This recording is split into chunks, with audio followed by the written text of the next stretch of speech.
আসসালামু আলাইকুম রহমতুল্লাহ বারাকাতুহু। আমাদের এই বয়সে আইসা আমরা কিন্তু পরীক্ষা দিতে হয়। এই যে দেখছেন এখানে আলেম ওলামা যারা আছে, আজকে আমাদের এই নির্বাহী সদস্যদেরকে নিয়ে দিনব্যাপী নির্বাচিত সদস্যদেরকে নিয়ে প্রশিক্ষণ মজলিস।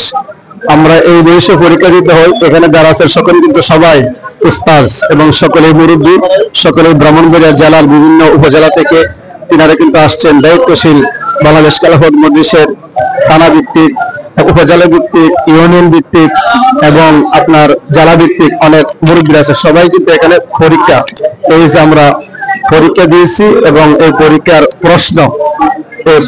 প্রশ্নগুলো এখানে দেওয়া আছে। এই প্রশ্নের মধ্যেই আমরা প্রশ্নের খাতার মধ্যেই আমরা ইনশাল্লাহ লেখাগুলো আমরা কি করবো, আমরা পরীক্ষা দিব ইনশাল্লাহ। সকলে দোয়া করবেন। ধন্যবাদ সকলকে।